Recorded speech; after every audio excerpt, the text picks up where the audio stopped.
सूचना आजच्या मीटिंगमध्ये देण्यात आलेल्या आहे आणि मला विश्वास आहे की या सगळ्या गोष्टी व्यवस्थित केल्या जातील. कोरोना पॉझिटिव्ह आहे आणि काही पॉझिटिव्ह आहे आणि काही जण मास्क न लावता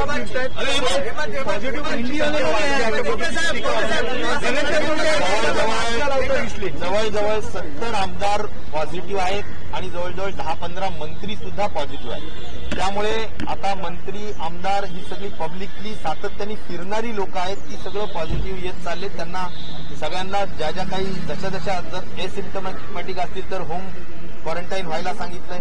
सिम्पटम्स असतील काही त्यांचं कोविड पॅनलचे रिपोर्ट्स काही थोडेफार डिस्टर्बिंग असतील तर लगेच ऍडमिट व्हायला सांगितलं. या संदर्भाने या सगळ्या गोष्टी काळजी घेतल्या जात आहेत आणि कोविड अप्रोप्रिएट बिहेवियर आणि जे रेस्ट्रिक्शन्स लावण्यात आलेले आहेत त्याचं तंतोतंत पालन व्हावंच अशा पद्धतीच्या कडक सूचना प्रशासनाला देण्यात आलेल्या आहेत. कालच अजितदादांनी सुद्धा मास्क न वापरणाऱ्याला 500 रुपये दंड करावा, थुंकणाऱ्याला 1000 रुपये दंड करावा अशा पद्धतीनं सुद्धा काही कडक सूचना पुण्यामध्ये दिलेल्या आहेत. मला वाटतं की आता कोविड अप्रोप्रिएट बिहेवियरचं स्ट्रिक्टली इम्प्लिमेंटेशन करणं हेच प्रशासनाच्या दृष्टिकोनातून सगळ्यात चॅलेंजिंग काम आहे जे करण्याची व्यवस्था आम्ही करत आहोत.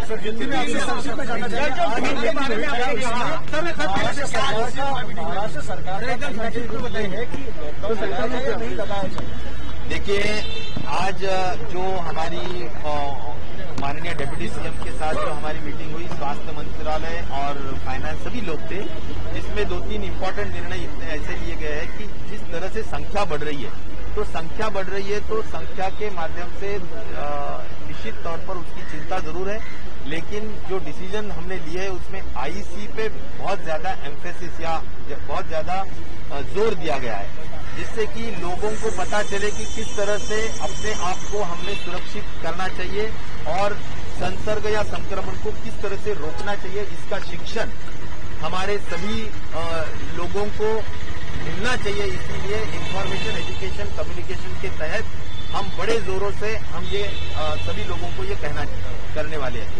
दूसरा, आज 25,000 के दरमियान संख्या रोज यानी जैसा कि आज की संख्या 25,000 है तो 25,000 अगर संख्या बढ़ रही है तो थोड़ा निश्चित तौर पर ये अभी हुआ है कि बहुत ज्यादा यानी अभी कोई सर्वो जिसको हम बोलते हैं कि हमने कोई सर्वे किया नहीं है, लेकिन एग्जैक्टली कम्युनिटी स्प्रेड निश्चित तौर पर हुआ होगा ऐसा एक अंदेशा लगाते हुए हमने ये भी निर्णय लिया है कि थोड़ा कांटेक्ट ट्रेसिंग का जोर कम करेंगे, लेकिन ज्यादातर हम अभी आईसी हो या होम क्वारंटाइन जो लोग हैं उसके ऊपर बहुत ज्यादा मॉनिटरिंग प्रॉपरली होना चाहिए, उसका माइक्रो प्लानिंग करने का काम भी निश्चित तौर पर हुआ है. नंबर 3, इसमें यह भी हुआ है कि टेस्टिंग के हद तक हमारी जितनी भी पोटेंशियल है वो पूरी पोटेंशियल हम यूज कर रहे हैं. उतना पोटेंशियल करीबन 1.25 लाख से 2 लाख टेस्ट रोज होना चाहिए, यह भी इसमें निर्णय हो चुका है. और ज्यादातर हम अभी जोर लगाएंगे रैट पे यानी रैपिड एंटीजन टेस्ट पे. तो रैट के ऊपर ध्यान अगर करना है तो एक है कि उसका एक लाकुना यह है कि कोविन से वो कनेक्टेड नहीं है और कनेक्टेड न होने की वजह से रैट में पॉजिटिव आने वाले लोगों की मालूमात नहीं मिलती है और इसीलिए रैट की मालूमात भी मिले. यह फार्मेसी लोगों को भी हमने फार्मासिस्ट को भी बोला है, फार्मेसी शॉप वालों को भी, और हर चौक में बड़े मेट्रोज में जो कियोस्क लगाने वाले और कियोस्क के माध्यम से भी हम टेस्टिंग करने वाले उसका भी रिकॉर्ड जनरेट होगा.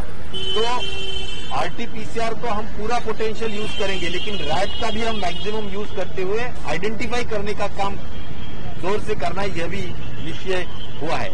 रहा सवाल एस जीन आइडेंटिफिकेशन के बारे में, उस पे ज्यादा जोर न देते हुए जितना हो सकता है उतना जरूर करना है, लेकिन उस पे बहुत ज्यादा जोर नहीं देने की जरूरत. जो भी कोविड पॉजिटिव आता है उसका सिम्टोमेटिक ट्रीटमेंट करने का निर्णय टास्क फोर्स के माध्यम से हुआ है, वही हम महाराष्ट्र में सभी लोगों के लिए जारी करेंगे. ट्रीटमेंट के हद तक खासतौर पर मोनोली पिरावीर के हद तक जो अभी आज जो स्कैरसिटी है, कमी है, तो उसके बारे में तो हमने केंद्र शासन को इतला की है, लेकिन फ्लैवीपिराविर जो आज 90 लाख टैबलेट्स उपलब्ध है जो एंटीवायरल है, तो उसका यूज करने के लिए भी निश्चित तौर पर मान्यता दी गई है। रहा सवाल एंटीबॉडीज, कोलोनल एंटीबॉडीज के हद तक भी अभी यूज नहीं करना चाहिए, ये भी निर्णय हो चुका है। HR जो है ह्यूमन रिसोर्स, उसके माध्यम पे जैसा अभी 3 कैटेगरीज होते हैं, CCC, DCHC और DCH, तो उसमें CCC का पूरा खर्चा ह्यूमन रिसोर्स का जो भी लगेगा कलेक्टर्स को एम्पावर्ड किया गया है और SDRF के फंड से वो खर्चा करने के लिए मान्यता दी गई है। रहा सवाल DCH और DCH का, वो 100% पब्लिक हेल्थ डिपार्टमेंट उसके ऊपर जो भी खर्चा है या ह्यूमन रिसोर्स लगाना है वो निश्चित तौर पर उस पर अमल करेगी। वैक्सीनेशन यही हमारी आज का सबसे अहम मुद्दा रहेगा और वैक्सीनेशन जो लोगों ने जिसका हुआ नहीं है उसका कंपलसरीली किस तरह से हम कर पाएंगे, यानी उनको समझा के किस तरह से हम कर पाएंगे, यह करना बहुत जरूरी है। इसलिए बहुत स्ट्रांगली, एग्रेसिवली हम वैक्सीनेशन के हद तक काम करने के निर्णय लिया है और सभी कलेक्टर्स और कमिश्नर्स को यह इत्तला की गई है। और रहा सवाल 15 to 18 और हेल्थ वर्कर जो है उसको जो हम बूस्टर डोज देना चाहते हैं, उसमें भी प्राइवेट हॉस्पिटल्स में जो एक दिक्कत आई थी कि भाई वहां पर उनके पास डोज उपलब्ध है और कोई फंड्स की भी जरूरत नहीं है, वो खुद लेना चाहते हैं, तो हमने उनको परमिशन दी है और इसलिए प्राइवेट हॉस्पिटल्स को उनके जो भी लगने वाले हेल्थ वर्कर्स का इम्यूनाइजेशन करना है वो उनको अधिकार दिया है और वो निश्चित तौर पर उससे और ये जो प्रोसेस है वो एक्सिलरेट होगा और उसको गति प्राप्त हो निश्चित तौर पर होगी। सर, केंद्र सरकार ने जो फंड दिया था उसमें 0.3 क्वारंटीन का पीरियड रीडिफाइन किया आपने, सिम्टोमेटिक असिम्टोमेटिक पेशेंट्स के बारे में आपने आंकड़ा पता, उसके बारे में बताइए। अभी जो संख्या आई है उसमें 25,000 भी अगर है तो भी करीबन 90% एसिम्टोमेटिक है। इसीलिए ये बहुत ही एक, मैं तो ये बोलूंगा कि जो थर्ड वेव का जो अंदेशा हमें लग रहा है उसका जो एसिम्टोमेटिक का प्रमाण है निश्चित तौर पर बहुत ज्यादा है। इसीलिए हम होम क्वारंटीन पे ज्यादा एम्फेसिस कर रहे हैं, ज्यादा जोर लगा रहे हैं। और ये भी मैं कहना चाहता हूं कि जो तुम्हारा दूसरा कौन सा मुद्दा था? क्वारंटीन पीरियड, हाँ, क्वारंटीन पीरियड के हद तक जो है वो क्वारंटीन पीरियड अभी तक प्रॉपरली डिफाइंड नहीं था। कुछ लोग 5 डेज, कुछ लोग 7 डेज और कुछ लोग 14 डेज कर रहे थे, तो उसमें टास्क फोर्स से पूरी सहमति करके वो 7 डेज फॉलोड बाय RT-PCR, इसका यह क्वारंटीन पीरियड का डेफिनेशन आज के इस मीटिंग में क्लियर हुआ है। और ये मैं एक कहना चाहूंगा कि ये सभी जो निर्णय लिए गए, ये अंतिम निर्णय निश्चित तौर पर माननीय मुख्यमंत्री जी इसके ऊपर साइन करेंगे, इसका मान्यता देंगे और उसके बाद इसका इम्प्लीमेंटेशन शुरू होगा। सर, केंद्र सरकार ने जो फंड दिया है उसमें 0.32% फंड ही इस्तेमाल किया गया, ऐसा दावा है। बहुत सारे राज्यों ने फंड का इस्तेमाल जो कोरोना के लिए दिया गया था वो किया ही नहीं है। यूपी भी इसमें 30% इस्तेमाल की है और महाराष्ट्र बहुत पीछे है। सर, इसके पीछे कारण क्या है? देखिए, अभी एक तो रेस्ट्रिक्शंस के बारे में एक जो मुद्दा पूछा गया है, तो रेस्ट्रिक्शंस के बारे में हम लॉकडाउन यह परिभाषा अभी करने वाले भी नहीं है और लॉकडाउन का आज इमीडिएटली सोचने वाला बात भी नहीं। लेकिन निश्चित तौर पर रेस्ट्रिक्शंस को और ज्यादा अच्छी तरह से इम्प्लीमेंट करना, यानी जो निर्बंध लगाए गए उसको इम्प्लीमेंट करना, ये चैलेंजिंग काम है और ये होना जरूरी है। और अगर इसी तरह नंबर्स बढ़ते रहे तो थोड़ा रेस्ट्रिक्शंस में, जिसको हम ऑगमेंटेड रेस्ट्रिक्शंस, ये एक नई व्याख्या निर्माण की गई है कि जिससे नॉन एसेंशियल जो एक्टिविटीज है, जहां पर भीड़ होती है वहां भीड़ किस तरह से हम रोक सकते हैं या उसको कम कर सकते हैं, यह निर्णय आने वाले दिनों में हम लेंगे। तो ये सभी ऑगमेंटेड रेस्ट्रिक्शंस के हद तक आने वाले दिनों में हम काम करेंगे। लॉकडाउन की अभी फिलहाल जरूरत नहीं है। लॉकडाउन का मतलब है 100% सब कुछ बंद करना, ये आज जरूरी नहीं है। इतना मैं बहुत साफ तरीके से कहना चाहता हूं। रहा सवाल जो ECRP यानी इमरजेंसी कोविड रिस्पांस प्रोग्राम 2, ये जो केंद्र शासन ने, स्वास्थ्य विभाग ने कुछ निधि हमें दी है, निश्चित तौर पर यह निधि का जो अप्रूवल है वो अप्रूवल सितंबर एंड को मिला है। यानी अक्टूबर, नवंबर, दिसंबर, ये 3 महीने में हमने इस निधि का जो नियोजन मान्य किया था, वह नियोजन के हिसाब से हमने ये पूरा निधि जो जिलों में हमने ये प्लान में पीआईपी में जो मंजूर होके आया है, ईसीआरपी में जो मंजूर होके आया है, उस डिस्ट्रिक्ट को ये सब निधि या फंड्स हमने एक्चुअली डिसबर्स किए हैं। और अभी उन्होंने जेम पोर्टल पे जाके उसका जो टेंडर्स और उसका जो कार्यवाही है वो की जा रही है। 100% हमारे जो एसीएस है mister doctor Vyas, additional chief secretary public health department, उन्होंने उस मीटिंग में आश्वासित किया है कि आने वाले 15 दिन या महीने भर के अंदर निश्चित तौर पर ये सभी खर्चा बहुत गति से होगा। रहा सवाल इसमें थोड़ी गति कम होने की वजह यह है कि सबसे इम्पोर्टेंट ये है कि ये जेम पोर्टल पे जो खास तौर पर टेंडर्स करना है उसमें कोई इश्यूज है। जैसा एलएमओ है, लिक्विड मेडिकल ऑक्सीजन, उसके लिए 20 लाख रुपए दिया गया है अपर लिमिट, लेकिन 20 लाख रुपए में बिल्कुल एलएमओ आता नहीं है या 10 मेट्रिक टन का भी एलएमओ होता नहीं है। तो ऐसे कुछ फंड्स है कि जिसमें उन्होंने अपर लिमिट दे चुकी है लेकिन उसमें काम नहीं हो रहा है। तो ऐसे भी कुछ क्वेरीज हमने गवर्नमेंट ऑफ इंडिया को पूछे हैं। और कुछ ऐसे है कि जैसा कि जम्बो कोविड हॉस्पिटल या जम्बो कोविड सेंटर करना है, उसके लिए कुछ जिलों में पैसे आए हैं, लेकिन वहां पर सीएसआर के थ्रू वो पहले ही हो चुका है। तो ऐसे वक्त इस निधि का अन्य कारणों की वजह से खर्चा करने का जो परवानगी है या परमिशन है वो मांगनी जरूरी है। तो उसका भी हमने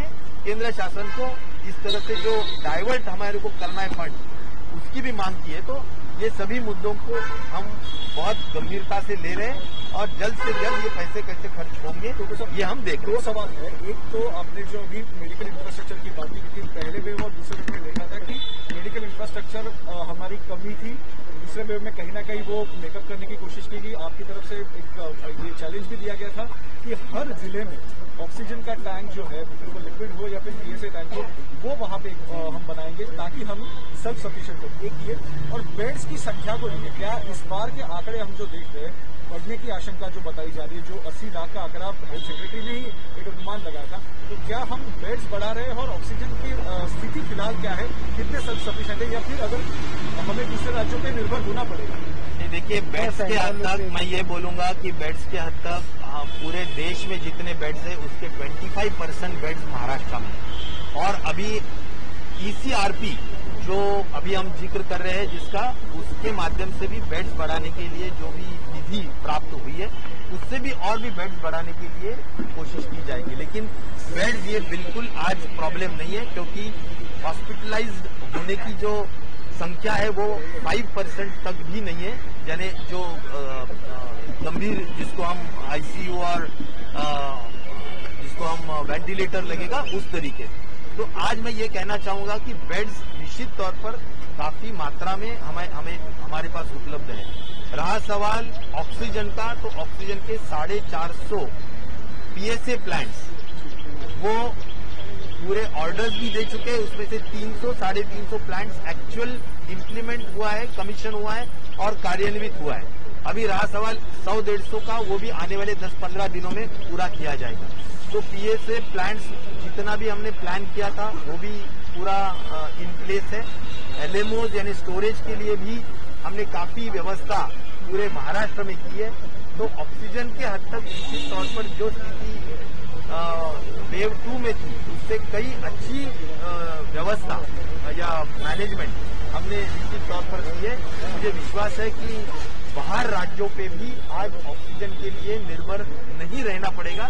ऐसी व्यवस्था आज तो भी है, आगे आने वाले दिनों में मैं नहीं बोल सकता हूं, लेकिन आज तो भी जो अंदेशा लगा रहे हैं और जिस तरह से कहा जा रहा है कि खासतौर पर ओमाइक्रॉन ये माइल्ड तरीके का असर करने वाला वेरिएंट है, तो उससे हॉस्पिटलाइजेशन नहीं होने वाला, ऑक्सीजन नहीं लगने वाला या वेंटिलेटर पे लोग नहीं जाने वाले, ये जो एक अच्छी बात ओमाइक्रॉन के हद तक मुझे लगता है थोड़ा आधार देने वाली या सहारा देने वाली, मैं तो वो बोलूंगा ये जो बात है, उससे निश्चित तौर पर आज की जो व्यवस्था है हमारी काफी मंत्री एमएलए है, हम देख रहे हैं बड़े पैमाने पे वो भी अफेक्टेड है, पब्लिक में वो भी ज्यादा पैमाने पे जाते हैं, लेकिन आज भी बहुत से ऐसे इवेंट पब्लिकली हो रहे हैं, जो ऐसे आप देखते हैं पूरे चीजों को जहाँ पे मंत्री और एमएलए की आज 15 के हद तक मंत्री भी पॉजिटिव आ चुके हैं, जो मेरे पास रिपोर्ट है, और करीबन 60-70 एमएलए 70 के दरमियान एमएलए भी इन्फेक्ट हो चुके हैं। तो पब्लिकली जाने के बाद कई हमारे लोक प्रतिनिधि पब्लिकली जाते हैं और उससे इन्फेक्शन होता है। तो जो भी एसिम्टोमेटिक है वो घर पे रह के मॉनिटर हो रहा है, लेकिन जो सिम्टोमेटिक है, जिनको हॉस्पिटल की जरूरत है, जिनको कोई जो भी कोविड पैनल ब्लड का जो किया है उसमें कोई डिस्टर्बिंग फिगर्स है, तो निश्चित तौर पर हॉस्पिटल्स में उनको दाखिल करके उसके बारे में जो भी ट्रीटमेंट है वो की जा रही है। लेकिन एक है कि इससे हमने एक ही सबक लेना जरूरी है कि भीड़ न करे और भीड़ में न जाए और भीड़ न हो, इसलिए जो भी रेस्ट्रिक्शंस लगाए गए हैं उसका अनुपालन होना जरूरी है। सेल्फ डिसिप्लिन यही बहुत जरूरी है। मैं तो महाराष्ट्र की जनता को, आवाम को ये कहना चाहूंगा कि निश्चित तौर पर अभी सेल्फ डिसिप्लिन की बहुत जरूरी है। हम तो आईसी के तहत लोगों तक ये सब करने जा ही रहे हैं, लेकिन सभी लोगों ने इसका एहतियात बरतना बहुत जरूरी है। प्रशासन भी इस पर पूरा अमल करना जरूरी है। इस तरह के इंस्ट्रक्शन हमने दिए। जिस प्रकार दिल्ली में ये डिक्लेयर किया गया कि कम्युनिटी स्प्रेड हुआ है, हालांकि मुंबई का या महाराष्ट्र में अलग सिंगल आ रहा है, लेकिन क्या हमारे यहाँ भी ऐसा ही कम्युनिटी स्प्रेड होने की आशंका कहने की बात तो नहीं है? आजकल जो भी अभी पॉजिटिव लोग आ रहे हैं, जैसा 25,000 है, तो उसमें कई केसेस हम देख रहे हैं कि जिसको कोई हिस्ट्री नहीं दिख रही है, जिसको कोई पैसेंजर हिस्ट्री या कोई कनेक्शन नहीं दिख रहे, फिर भी पॉजिटिव लोग आ रहे हैं। तो उससे थोड़ा अंदेशा लगा सकते हैं कि थोड़ा कम्युनिटी स्प्रेड तो हुआ है, लेकिन सीरो सर्विलेंस करने की